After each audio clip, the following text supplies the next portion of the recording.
കഥ കേൾക്കൂ എന്നൊരു കവിത.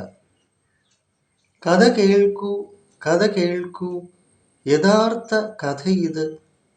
ഒരു സങ്കല്പ കെട്ടിച്ചമച്ച കഥയിത് അല്ലെങ്കിലും ഇക്കഥ കെട്ടിച്ചമച്ചത് എന്നത് സത്യവും. കഥ കേൾക്കൂ, കഥ കേൾക്കൂ, യഥാർത്ഥ കഥയിത്. ഒരു സങ്കല്പ കെട്ടിച്ചമച്ച കഥയിത് അല്ലെങ്കിലും ഇക്കഥ കെട്ടിച്ചമച്ചത് എന്നത് സത്യവും. കേവലം 12 വയസ്സ്.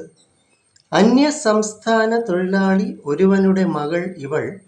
ഒരു സ്കൂൾ വിദ്യാർത്ഥിനി, 7ൽ പഠിത്തവും. കേവലം 12 വയസ്സ്. അന്യസംസ്ഥാന തൊഴിലാളി ഒരുവനുടെ മകൾ ഇവൾ. ഒരു സ്കൂൾ വിദ്യാർത്ഥിനി, 7ൽ പഠിത്തവും. ഒരു നാൾ ഇവൾ തന്നെ സ്കൂൾ വിട്ട സമയം കഴിഞ്ഞു. ഏറെ വൈകി ഇവളുടെ വീട്ടിൽ തിരികെ എത്തിയില്ല എന്നതിനാൽ സ്വന്തം അച്ഛൻ ഓടി വന്നു. ആ വലിയ സ്കൂളിലെ ഒഴിഞ്ഞ ഒരു മൂലയിൽ തന്നെ പ്രിയ പുത്രിയും ഏതോ ഒരുവനും കെട്ടിപ്പുണർന്ന് ചുടുചുംബനം നടത്തിയിടുന്ന രസക്കാഴ്ച കണ്ട് വിറച്ചു. മകളെ അടിച്ചു വലിച്ചു തിരികെ തന്നെ വീട്ടിലേക്ക്. ഒരു നാൾ ഇവൾ തന്നെ സ്കൂൾ വിട്ട സമയം കഴിഞ്ഞു. ഏറെ വൈകി ഇവളുടെ വീട്ടിൽ തിരികെ എത്തിയില്ല എന്നതിനാൽ സ്വന്തം അച്ഛൻ ഓടി വന്നു.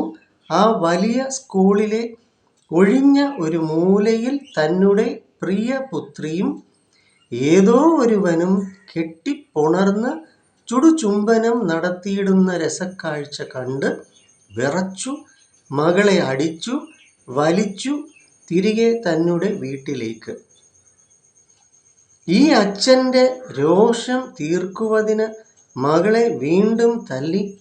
എന്നിട്ട് കരഞ്ഞു വിഷമിച്ചു തന്നെ ജോലിക്ക് പോയി. ഈ അച്ഛൻ്റെ രോഷം തീർക്കുവതിന് മകളെ വീണ്ടും തല്ലി. എന്നിട്ട് കരഞ്ഞു വിഷമിച്ചു തന്നെ ജോലിക്ക് പോയി.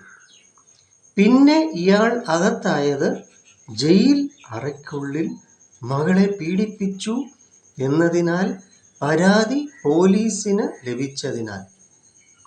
പിന്നെ ഇയാൾ അകത്തായത് ജയിൽ അറയ്ക്കുള്ളിൽ മകളെ പീഡിപ്പിച്ചു എന്നതിനാൽ പരാതി പോലീസിന് ലഭിച്ചതിനാൽ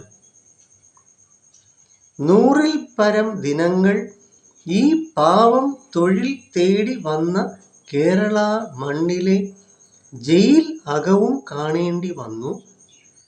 100-ൽ പരം ദിനങ്ങൾ ഈ പാവം തൊഴിൽ തേടി വന്ന കേരള മണ്ണിലെ ജയിൽ അകവും കാണേണ്ടി വന്നു.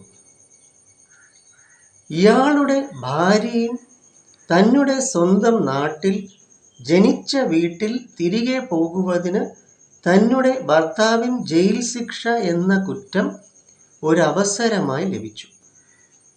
ഇയാളുടെ ഭാര്യയും തന്നെ സ്വന്തം നാട്ടിൽ ജനിച്ച വീട്ടിൽ തിരികെ പോകുവതിന് തന്നെ ഭർത്താവിൻ ജയിൽ ശിക്ഷ എന്ന കുറ്റം ഒരവസരമായി ലഭിച്ചു. എന്നാൽ ഇയാൾ അന്യസംസ്ഥാന തൊഴിലാളിയായി തന്നെ തൻ ബംഗാളി കുടുംബത്തിന് പണം അയച്ചു കൊടുക്കുന്നത് തുടരുന്നു. കോടതി ജാമ്യം അനുവദിച്ചതിനാൽ. എങ്കിലും മകളെ പീഡിപ്പിച്ച വിരുദ്ധൻ എന്ന പേരും കൂടി ജീവിതമാർഗം തേടി വന്ന തൻ നാട്ടിലും തന്നെ സ്വന്തം ജന്മദേശത്തും ലഭിച്ചു. എന്നാൽ ഇയാൾ അന്യസംസ്ഥാന തൊഴിലാളിയായി തന്നെ തൻ ബംഗാളി കുടുംബത്തിന് പണം അയച്ചു കൊടുക്കുന്നത് തുടരുന്നു. കോടതി ജാമ്യം അനുവദിച്ചതിനാൽ. എങ്കിലും മകളെ പീഡിപ്പിച്ച വിരുദ്ധൻ എന്ന പേരും കൂടി ജീവിതമാർഗം തേടി വന്ന നാട്ടിലും തന്നെ സ്വന്തം ജന്മദേശത്തും ലഭിച്ചു.